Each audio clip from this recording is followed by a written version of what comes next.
مولا علی یہ فرماتے ہیں کہ کان ابو بکر عالمنا، میں سب سے بڑے عالم تھے۔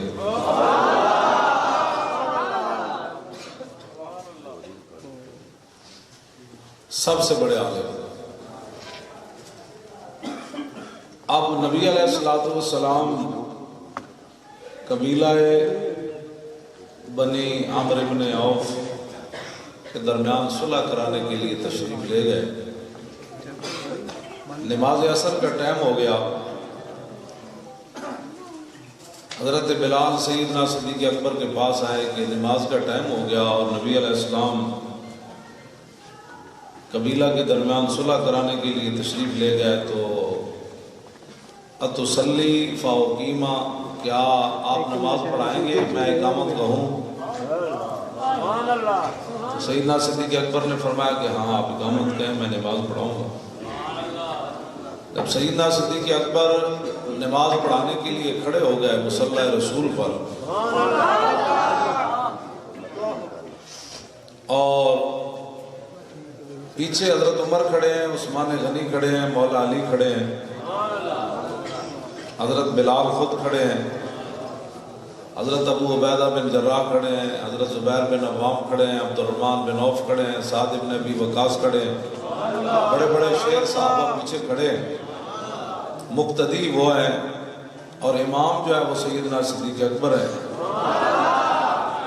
اس دوران نبی علیہ السلام مسجد نبوی شریف میں تشریف لے آئے۔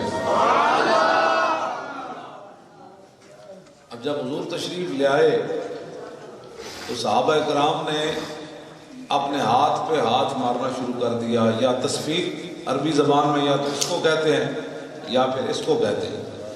ایسے صحابہ اپنے ہاتھوں پہ ہاتھ مارنا شروع ہو گیا کہ جی پیچھے آ جائیں، حضور آ گئے ہیں نماز پڑھانے۔ یہ تو بعد میں پھر مسئلے چلے، لوگوں کی نمازیں اتنی مضبوط ہو گئی کہ درود شریف سے لوگوں کی نمازوں میں خلل آنے لگے۔ بہت بڑے متقی لوگ پیدا ہو گئے کہ جب حضور کی بات آئی تو لوگوں نے پھر مسجد میں درود شریف پر بھی پابندیاں لگانا شروع کر دی، اور جب درود شریف پڑھا جانے لگا نماز کے بعد بھی تو لوگ جوتے اٹھا کر مسجد سے بھاگنے لگے۔ وہ یہ سمجھتے تھے کہ شاید درود شریف پڑھنا یہ نماز سے کوئی علیحدہ عمل ہے، اور میں بڑا کمال کر رہا ہوں کہ میں اللہ کی توحید کو بچانے کے لیے حضور پر درود نہیں پڑھ رہا۔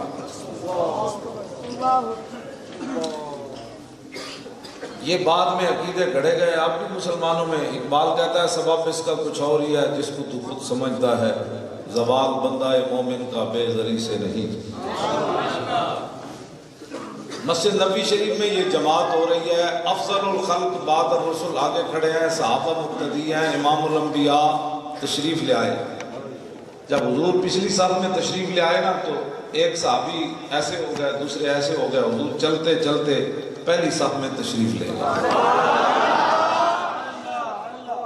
یہ سارا کچھ نماز میں ہو رہا ہے اور مسجد نبوی شریف میں ہو رہا ہے، سیدنا صدیق اکبر کی امامت میں ہو رہا ہے، اور امام الانبیاء علیہ تحیت و ثنا کی موجودگی میں ہو رہا ہے۔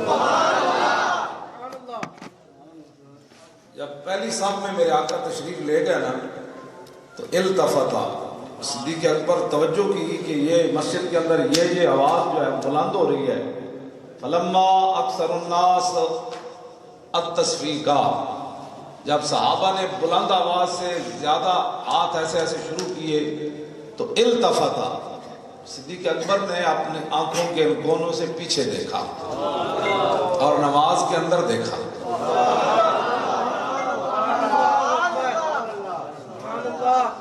اذانیں انہی کی، نمازیں ہوتے کہاں خلیل و بنا، کعبہ و بنا، لولاد والے صاحبی سب تیرے گھر کی ہے، اور مولا علی نے واری تیری نیند پر نماز، اور وہ بھی اثر جو سب سے اعلیٰ خطر کی ہے، بلکہ صدیق غار میں جان ان پہ دے چکے، اور حفظ جان تو جان فروز غرر کی ہے۔ ہاں تو نے انہیں جان دی، انہیں پھیر دی نماز، پر وہ تو کر چکے تھے جو کرنی بشر کی ہے۔ ثابت ہوا کہ جملہ فرائض فروع ہے، اصل الاصول بندگی استاجور کی ہے۔